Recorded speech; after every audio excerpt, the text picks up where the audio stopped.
game changer,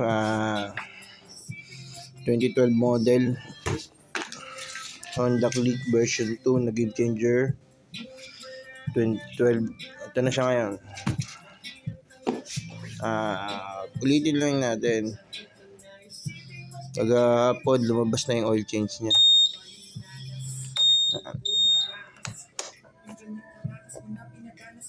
Yan, oil change. Change lang ngayon. Ngayon, ang gagawin natin is pindutin lang hold and press tong select.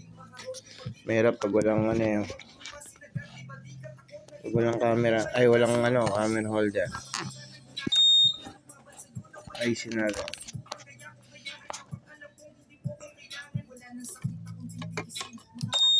Hold, press and hold lang to. Tapos i-on yung susi. Hintayin na mawala. Ayan, pag nawala, okay na. Ngayon, babaguhin natin. Press and hold yung itong dalawa. Hanggang sa mag-blink yung oras. Pag nag-blink yung oras, click mo to. Yung R, click mo ulit. Minute. Oil change. 1.5 yung inano natin kasi na-reset ko yung nagbago yung settings. Pero nito 3.5 to. Click mo pa isa. Babaguhin natin.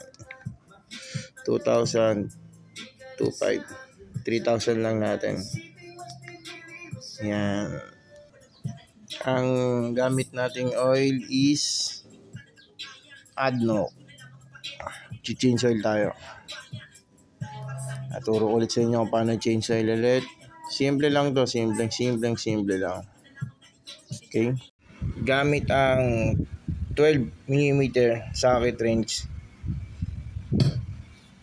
Tatanggalin natin yung drain bolt. Yan. Diyan sa ilalim.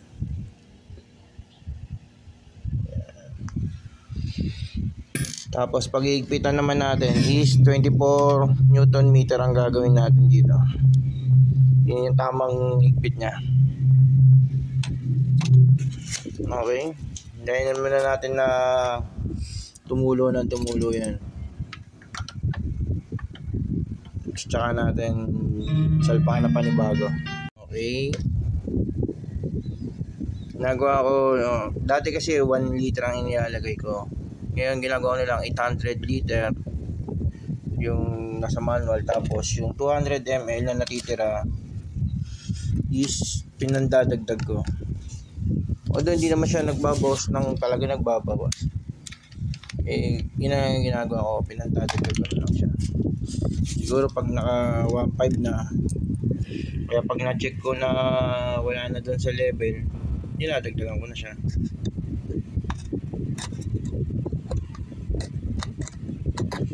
ADNOC po ang gamit natin ngayon.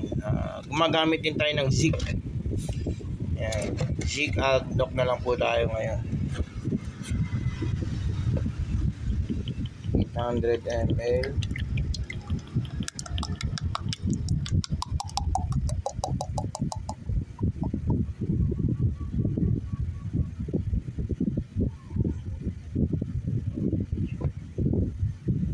Hop. Yan, may tira siyang 200. Ano natin? Yan yung tsura ng ADNOC oil. Ano po to? Polysynthetic to.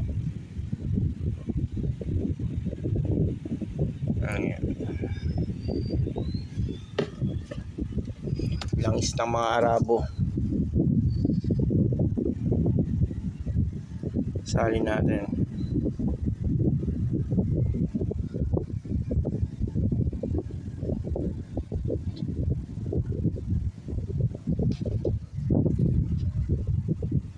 Yan.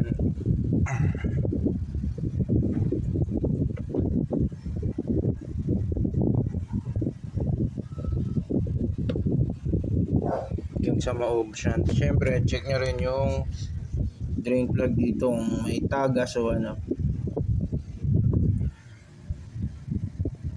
Habang nakapag-change oil kayo, check nyo na rin yung tubig ng reserve nyo sa yung tubig sa radiator natin, hindi na. Yung sa reserve na lang yung nandyan.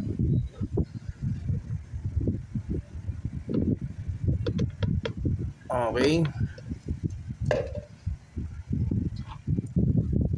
Ganda yung strainer na to eh, may pangsala rin siya. Ayan. Pag wala nang natulo. Okay.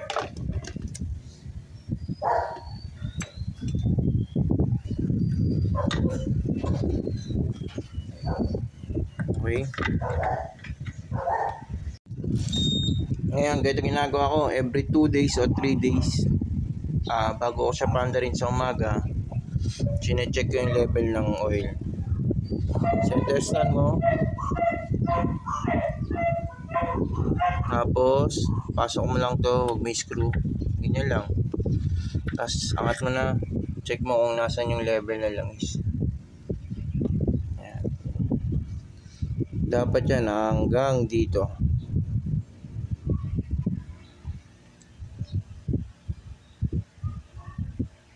Ayaw mag-focus eh. Ayan. Kaganyan yan. Okay na yan. Ngayon, every 2 days o 3 days tuwing umaga bago ako umalis, na-check ko yan. Yung nakababa na lahat ng langis. Painitin natin. Start natin. Yun. Yung dito, i-check natin yan kung may leak o wala.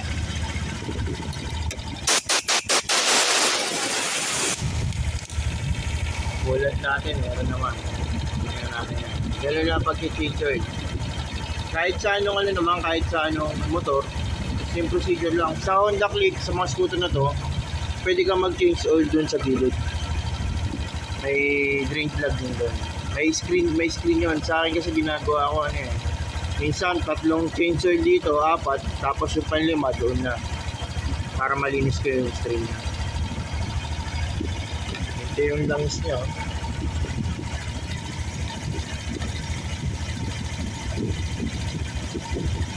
Medyo okay pa naman yung langis niya. 3.5 yan. Ito ngayon, ginawa ko 3,000. Ginabahan ko kasi medyo umihitat na yung motor natin. Ganun lang. Okay.